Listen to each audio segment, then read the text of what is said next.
Candling করা, ডিম candling করার সবচেয়ে সহজ উপায় হলো এই ধরনের একটু লাইট যদি ব্যবহার করেন এবং লাইটের যে গ্লাসটা রয়েছে এই গ্লাসটা যদি আপনারা খুলে নেন তাহলে সহজেই দেখেন ডিমের উপর রাখলে আপনার সম্পূর্ণ ডিমেটা কিন্তু আলো ছড়িয়ে যাচ্ছে এবং আপনি 3 থেকে 5 দিন, বিশেষ করে 5 দিন হলে আপনি স্পষ্ট বুঝতে পারবেন যে আপনার ডিমটা বাওয়ানা ভালো। আসসালামু আলাইকুম। ওয়ালাইকুম আসসালাম। আসাদ ভাই কেমন আছেন? জি আলহামদুলিল্লাহ। ভাই আপনার কি অবস্থা? আছি ভাই, আলহামদুলিল্লাহ ভালো আছি। উদ্যোক্তা ভাই বোন আপনারা কেমন আছেন?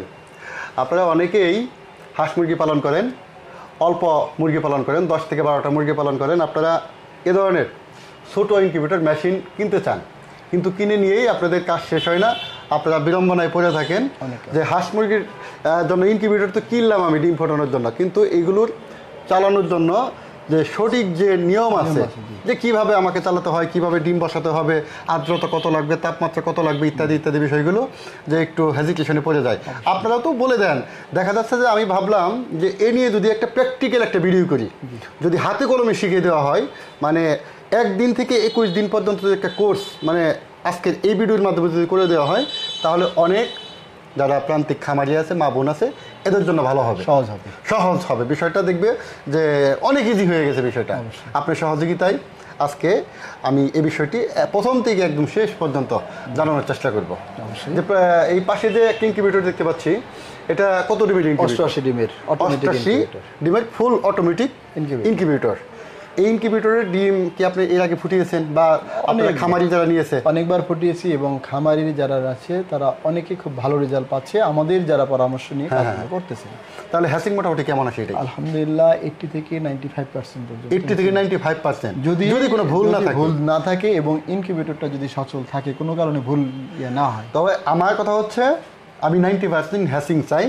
আমাকে কি কি বিষয় মেনটেন করতে হবে, মানতে হবে সেটা। আমি 90% আমি হ্যাসিং সম্ভব, যে আপনি আমাকে আজকে গাইডলাইন দেখিয়ে দিবেন, ওভাবেই আমি ফোটাবো, তবে আমার 90% হ্যাসিং চাই। জি অবশ্যই। তো প্রথমে আমাকে কি করতে হবে? প্রথমে হচ্ছে যে ডিমগুলো সংগ্রহ করবে, সেই ডিমগুলো যদি গরমের দিন হয় তাহলে 5 থেকে 7 দিনের ডিম হলে ভালো হবে। এটা ডিম লাগবে 5 থেকে 7 দিনের গরমের মধ্যে। আর শীতকালে কতদিন পর্যন্ত আমাদের এডি করা যায়? আপনারা ধরেন 7 থেকে 10 দিনের মধ্যে, 10 দিন পর্যন্ত রাখা যায়।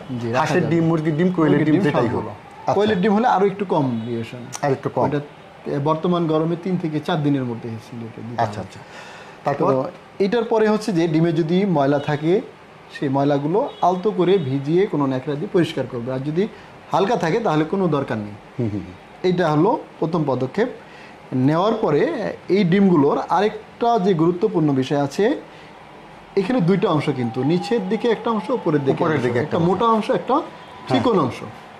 এটা যদি মেনটেন না করে, কোনো কারণে মোটা অংশটা যদি নিচের দিকে যায় এবং এই চিকন অংশটা উপরের দিকে যায়, তাহলে হ্যাচিং রেট একেবারে 0% আসতে পারে। কি বলেন? অবশ্যই। মানে মোট কথা হচ্ছে এই মোটা অংশ নিচের দিকে দেওয়া যাবে না, না এই চিকন অংশ উপরের দিকে রাখা যাবে না। তাহলে প্রথমে একদম এটা 100% শিওর হতে হবে। একটা বিষয় আমি শিখলাম আজকে, আপনাদেরও শিখালাম, যে মোটা অংশ নিচে দিয়ে বসানো যাবে না, এই চিকন অংশ আমাকে নিচে দিতে হবে। এখন যদি মোটা অংশ আমি নিচে দিই, সমস্যা কি কি হতে পারে? কারণটা আমি একটু আপনাকে যদি দেখাই, এই লাইটটা দিয়ে একটু আমি যদি দেখাই আপনাকে, দেখেন উপরে কিন্তু একটা ফাঁকা অংশ রয়েছে। এই যে ফাঁকা অংশ রয়েছে, এই যে ফাঁকা, এটা দিয়ে কিন্তু এর ভিতরে যে বাচ্চা হবে, এই বাচ্চাটা অক্সিজেন গ্রহণ করবে এবং এই মোটা অংশের দিকে হচ্ছে যে মাথা থাকে, ও সবসময় নাড়াচাড়া করতে পারে, যখন মুভমেন্ট করে। এটা যখন বড় হয়ে যাবে ধীরে ধীরে, ওর কিন্তু জায়গা প্রয়োজন। এবং ঠোকরায় আপনি ডিমে লক্ষ্য করবেন যে বাচ্চাগুলো হয়, ঠোকরাইটা হচ্ছে তো ওর দিকে কিন্তু ভেঙে ফেলে, ভেঙে এই মোটা অংশ দিয়ে কিন্তু বের হয়। যদি কোনো কারণে এইটা যদি মাথাটা যদি উপরে চিকনের অংশে চলে যায়, তাহলে ও মাথাটা আস্তে আস্তে যখন এই কোনায় চলে আসবে, ও আর মুভমেন্ট করার কোনো সুযোগ থাকবে না, ও প্রতিবন্ধী হবে এবং শক্তি পাবে না। ও বাচ্চা ভিতরে হবে ঠিকই, বড় হবে, কিন্তু মারা যাবে। এইটা সুন্দর একটা তথ্য আমরা পেলাম। আমাদের তাহলে ডিম বসাতে হবে নিচের দিকে। আচ্ছা, চিকন অংশ। এখন এই যে একটা মেশিন আমি অটোমেটিক নিলাম, নেওয়ার পরে আমি কি করব, কি যে ইলেকট্রিক দিয়ে প্লাগ করবেন দিব। এখানে আমরা সবগুলো সেট আপ দিয়ে দিই। Set up. এখন যদি অটো হয়, মেনু হয়, সবগুলো। ডিমের ক্ষেত্রে এটা খেয়াল রাখতে হবে যে 37.7 যদি মুরগির ডিম হয় তাহলে 37.7, মুরগির জন্য 37.7, হাঁসের জন্য কত? আর হাঁসের দাম হচ্ছে 38.2। আচ্ছা, তারপরে আমরা একটু এটা মনে করেন ডিমগুলো আমরা এটা আমাদের তাপমাত্রার প্রয়োজন হচ্ছে উদ্যোক্তা ভাই বোন 37.7, এটা মুরগির জন্য, এটা 1 থেকে 21 দিন পর্যন্তই থাকবে। আর হচ্ছে হাঁসের ডিম হলো 38.2, 38.2 ডিগ্রি। এখন এই যে ডিম বসানোর জন্য যেটা আমরা জানলাম, চোখা অংশ নিচে দিতে হবে, যেটা চোখা অংশ এটা আমাদের নিচের দিকে, মোটা অংশটা নিচে দিতে হবে। এভাবে আমরা এক এক করে 88 ডিম দিতে পারবো। দেখেন স্পষ্ট কিন্তু বোঝা যাচ্ছে যে খালি অংশটা। হ্যাঁ, উপরে এই যে মোটা অংশের মধ্যে খালি অংশ থাকে। আর এটা হচ্ছে ফুল অটোমেটিক। এটা হচ্ছে আপনার এই যে দিনের বেলায় যে 3 থেকে 4 বার যে হাত দিয়ে চেলে দিতে হয়, সেটা করতে হবে না। এটা টার্ন আপ করবে দিনে আপনার 24 ঘন্টায় কতবার টার্ন আপ করবে? এটা হচ্ছে 90 মিনিট পর পর টার্ন করবে। 90 মিনিট পর পর 90 মিনিট পর টার্ন আপ করবে একদিকে, আরেক দিকে 90 মিনিট, মানে 3 ঘন্টা পর পর সে পূর্ণাঙ্গ টার্ন করবে। আর তারপরে হচ্ছে এই যে ডিম বসানো শেষ, আমার তাপমাত্রাও 37.7 সেটিং তো আপনারাই করে দিবেন। এখন হচ্ছে আমার আর্দ্রতা। এখন আর্দ্রতা এবং তাপমাত্রা এই দুটো যদি আমার 21 দিন পর্যন্ত ঠিকঠাক থাকে, তাহলে হ্যাসিং আমার ভালো পাওয়া যাবে। আচ্ছা, এই যে আর্দ্রতার জন্য আপনি একটা বাটি ইউজ করছেন। বাটি ইউজ করছি, এই ধরনের একটা বাটিতে উনি পানি দিবেন, পানি দিয়ে মাঝখানে রেখে দিবেন। যদি আমাদের এখানে আর্দ্রতা দেখার জন্য একটা আমরা আলাদা ডিভাইস ইউজ করেছি। এখন দেখা যায় যে 55 রয়েছে, ন্যাচারালি দেখাচ্ছে 55। আচ্ছা, এরকম 55 থেকে 60 বা 65 যদি থাকে ন্যাচারালি, তাহলে আমার পানি দেওয়ার আপাতত প্রয়োজন নেই। তাহলে এখন আর এখানে পানি দিব না? না, এখন হচ্ছে যে যেহেতু রয়েছে, অনেকে মনে করবে না, আবার যখন ঢাকনা দিয়ে যাবে, তাপ হয়ে যাবে, তখন কমে যাবে, এটা বুঝবে না। তো আমাদের এখন যে তাপমাত্রা রয়েছে, এর জন্য নিরাপদ হলো যে 1 বাটি পানি দিয়ে রাখা। যদি দেখা যায় যে 80-র উপরে আর্দ্রতা উঠে যাচ্ছে, সেক্ষেত্রে হয় ছোট বাটিতে পানি দেবে, অথবা বাটিটা বের করে ফেলবে। মোট কথা হচ্ছে প্রথম সপ্তাহে আমার আর্দ্রতা কত প্রয়োজন তাই বলেন ভাই? 50 থেকে 60। 50 থেকে 60। এখন ধরেন আমি এই যে ঢাকনা দিয়ে দিলাম, এই যে ঢাকনা দিয়ে দিলাম, আপনারা একটু বোঝার চেষ্টা করেন উদ্যোক্তা ভাই বোন। এখন আর্দ্রতা ধরেন 1 ঘন্টা পরে আমার 50-60-এর মধ্যে চালাবে, তাহলে আমার এটা দিয়ে দরকার নেই। এটা যদি 60-এর উপরে থাকে তাহলে দরকার নেই, দিব না। আর যদি কমে যায় তাহলে আমি এটা এই নিচে আমি দিয়ে রাখবো। এটা তুলে পানি দিয়ে দিব।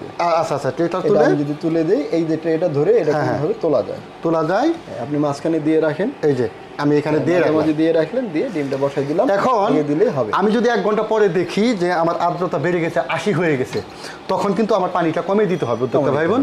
পানি কমিয়ে দিব। এভাবে পানি কমিয়ে বাড়িয়ে আর্দ্রতা নিয়ন্ত্রণ করতে হয়।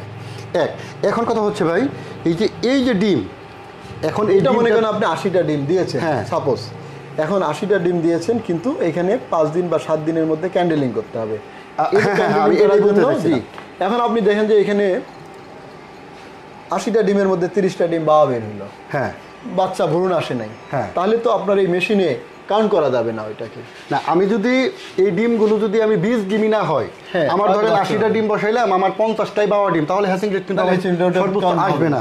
এখন এই ডিম কতদিন পরে আমি এটা ক্যান্ডেলিং করব? 5 থেকে 7 দিনের মধ্যে। কিভাবে ক্যান্ডেলিং করবো ভাই? ক্যান্ডেলিং এই ধরনের একটা লাইট নিবে, এই যে গ্লাসটা খুলে ফেলবেন, এই যে গ্লাসটা যে এখানে থাকে, আপনি এটা খুলবেন, খুলে এই গ্লাসটা খুলে রাখবেন। এই গ্লাসটা খুলে রাখলে হবে কি, পূর্ণাঙ্গ আপনি যখন এখানে লাইট ধরবেন, তখন পূর্ণাঙ্গ বুঝতে পারবেন, সম্পূর্ণ আলো যাবে এবং ডিমের ভিতরে যাবে, এবং দেখবেন যে জালির মতো রক্তের আবরণ শিরা উপশিরার মতো হয়ে যাবে, এবং ব্রণের যে অংশটা রয়েছে সেটা কিন্তু এখানে একটা টোপ ধরবে এবং মুভমেন্ট করবে, কালচের মতো, এবং মুভমেন্ট করবে, তখন বোঝা যাবে, এবং রেখা হবে, শিরা উপশিরা হবে রক্তের শিরার মতো লাল হবে। আর যেটা বীজ হবে না, ওটা স্পষ্ট এরকম পরিষ্কার পরিষ্কার।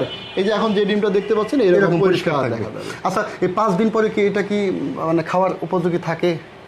হ্যাঁ, অবশ্যই। এটা যদি 20 ডিম না হয় তাহলে আমি খেতে পারবো, ভেজে সিদ্ধ করে অবশ্যই খেতে পারবো, আমি এটা খেতে পারবো। এখন যাই হোক, আমি এখন বসাইলাম, 7 দিন পরে আমার তাপমাত্রা তো একই থাকবে, ক্যান্ডেলিং করার পরে যে কয়টা থাকবে ওই কয়টা আপনি মনে করবেন যে এই কয়টা আমার 20 ডিম। আবার 12 দিন পরে আবার একটা ক্যান্ডেলিং করবেন। কেন 12 দিন পরে? 12 দিন পরে আপনি ক্যান্ডেলিং করবে, আবার বুঝতে পারবেন যে এর মধ্যে কোনো বাচ্চার কোনো সমস্যা হয়েছে কিনা, মারা গেছে কিনা, তাহলে আপনি স্পষ্ট বুঝতে পারবেন যে দেখবেন তখন স্পষ্টভাবে মুভমেন্ট করতেছে প্রতিটা বাচ্চা। এইভাবে যখন ধরবেন 12 দিন পরে নাড়াচাড়া করতেছে প্রতিটা বাচ্চা করতেছে, আপনারও ভালো লাগবে। ঠিক আছে, এবার দেখবেন যে বাচ্চাগুলো নাড়াচাড়া করে কিনা। আমরা তো শুধু মেশিনে দিয়ে দিই, 21 দিন পরে আমাদের কথা হচ্ছে বাচ্চা বেরোয় না কেন।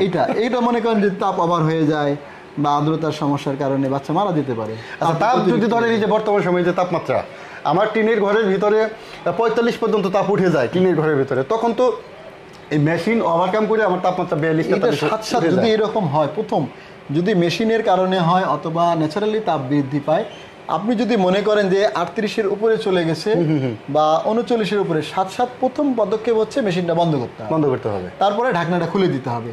এটা যদি এই মেশিন হয়, প্লাস্টিকের মেশিনগুলো, আর বড় মেশিনগুলো যদি হয় তাহলে দরজাটা খুলে দিতে হবে। প্রথম যে তাপটা আগে তাপ কমাতে হবে, তাপ কমাই দিতে হবে যে বাচ্চাটা যেন মারা না যায়, ঘুমটা যেন নষ্ট না হয়। আর একটা খুবই গুরুত্বপূর্ণ প্রশ্ন ভাই, গ্রাম অঞ্চল বিদ্যুৎ সমস্যা খুবই প্রকট, বিদ্যুৎ থাকেই না। এখন ধরেন আমি তো রিক্সে থাকি, আমি একটা শখের মেশিন নিলাম, শখের ডিম বসালাম, এখন পুরো একদিন কারেন্ট নাই, বিদ্যুৎ নাই। এই জন্য কিন্তু আমাদের মেশিনগুলো এসিডিসি করা, বিশেষ করে ছোট 500 ডিম পর্যন্ত আমরা এসিডিসি, কারেন্ট এবং ব্যাটারি দুটো দিয়েই, ব্যাটারিতে চলতে পারবে, ব্যাটারি দিয়ে সে চালাতে পারবে। এখানে কি অপশন আছে? হ্যাঁ, ব্যাটারি আছে, এই যে এই পাশে অপশন। হ্যাঁ, কোন পাশে? এই দেখেন ক্লিপ লাগানো আছে। এখন কারেন্ট গেলে এটা শুধু ব্যাটারি চলে আসবে, সরি ব্যাটারির মধ্যে লাগিয়ে দিলে। যদি একটু ব্যাটারিতে আপনাকে দেখাই এখনই, একটা ব্যাটারি জানতে হবে অবশ্যই। দেখেন লাল এবং কালো কিন্তু ইন্ডিকেট করা আছে ক্লিপ দুটো। আচ্ছা আচ্ছা, ব্যাটারি কিন্তু প্লাস মাইনাস থাকে, লালটা হচ্ছে প্লাস এবং কালোটা হচ্ছে। এটা যদি ভুলে কোনো কারণে দেই তাহলে কিন্তু এখানে যে ক্যাপাসিটার রয়েছে মেশিনটা নষ্ট হয়ে যাবে। এটা কিন্তু অনেকে ভুল করে। দেখেন আমি দেওয়ার পরে কিন্তু এটা চলতেছে, কিন্তু বিদ্যুৎ দিয়ে চলতেছে। আর এটা যদি বিদ্যুৎ দিলে আপনি খুলে দেন, অফ করে দিলেন, হ্যাঁ দেখেন অটোমেটিক কিন্তু দেখেন ব্যাটারিটা চলতেছে, অটোমেটিক চলতেছে। আবার মনে করেন বিদ্যুৎ চলে আসছে, এটা কিন্তু একদম কত একটা ইজি পড়ছে। হ্যাঁ, বিদ্যুতে লাগিয়ে রাখবে, দেখেন চলে গেছে, বাল্ব বন্ধ হয়ে গেছে, এখন বিদ্যুতে চলতেছে। হ্যাঁ, বিদ্যুতে চলতেছে। আচ্ছা, মাশাআল্লাহ, তাহলে তো খুব সুন্দর ব্যবস্থা রাখছেন। আচ্ছা আসাদ ভাই, আমাকে আরেকটু হেল্প করেন ভাই। জি অবশ্যই। ধরেন আমি ব্যাটারি নিতে পারলাম না, ব্যাটারি বাইদা ভাই আমার নেওয়ার মতো সময় নাই আমার কাছে। এখন কথা হচ্ছে আমার একদিন কারেন্ট নাই, এখন কি ডিমের কোনো ক্ষতি হবে? এই সিচুয়েশন 21 দিনের মধ্যে যদি ধরেন আমার 5 দিন আমি এরকম গ্যাপ হয়ে গেল। আমি এই ধরনের সিচুয়েশন ফেস করেছি যখন প্রথম দিকে এখানে আসছি। আসার পরে দেখি যে আমার বিদ্যুৎ সারাদিন সকাল 8টা থেকে বিকেল 5টা পর্যন্ত বিদ্যুৎ থাকবে না। এই ধরনের এই সিচুয়েশন, এই আবহাওয়ায় পরে আমি করলাম কি, এই ডিমের ইয়েটা দেখি যে তাপ একটু কম, 35 এরকম ডিগ্রি। পরে আমি করছি কি, ডিমটা একটু রোদে রেখে দিচ্ছি। আচ্ছা, আমার কথা হলো যে তাপটা যদি নিয়ন্ত্রণে থাকে তাহলে ইনশাআল্লাহ বাচ্চা ভালো হবে। আর এখন যে তাপমাত্রা রয়েছে এটা 35-এর যদি নিচে না যায়, ঘরে যদি দেখা যায় 35-এর উপরে রয়েছে, তাহলে ডিমটা সারাদিন থাকলেও কোনো কিছু হবে না। উদ্যোক্তা ভাই বোন, আসল কথা হচ্ছে রিস্ক নেওয়ার দরকার নাই। আপনারা যেহেতু এই একটা মেশিন নিবেন, সাথে বিদ্যুতের যে অবস্থা, আইপিএস থাকলে তো মাশাআল্লাহ ভালো, কোনো কথা নেই। একটা ব্যাটারি আপনারা সাথে করে নিয়ে নেবেন। মেশিন কেনার সময় একটা ব্যাটারি আপনারা নিয়ে নেবেন, খুব সহজেই আপনার ব্যাটারি এই অন অফ করা যায়। এখন দ্বিতীয় সপ্তাহে আসি, দ্বিতীয় সপ্তাহে আর্দ্রতা কত প্রয়োজন হবে আমার?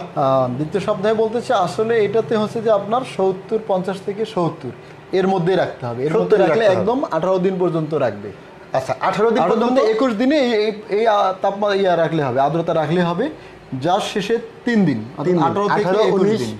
18, 19 না, 18 থেকে 19, 20, 21 দিন হচ্ছে কি দিনে 4 থেকে 5 বার স্প্রে করে দেবে ডিমগুলো। কি সাদা পানি দিয়ে? সাদা পানি দিয়ে একদম নরমাল। কয়বার স্প্রে করতে হবে? 4 থেকে 5 বার স্প্রে করে দিয়ে ওই সময়টাতে যদি আমার ভিজাই দেবে। এই ডিমটা ভিজাতে হবে কেন? একটু ভিজাইলে হবে কি, ডিমের যে উপরে আবরণটা রয়েছে এটা নরম হবে এবং বাচ্চাগুলো দ্রুত বের হবে, তাহলে হ্যাচিং রেটটা ভালো পাওয়া যাবে। তাহলে এটাই হচ্ছে প্রসেস, এটাই, আর কোনো কিছু নেই। অতিরিক্ত কোনো টেনশন করার দরকার নেই, কোনো কিছু দরকার নাই। অনেকে মনে করে যে এই মেশিন নিয়ে আসলে আমি কিভাবে ফোটাবো, এটা কিচ্ছু নাই।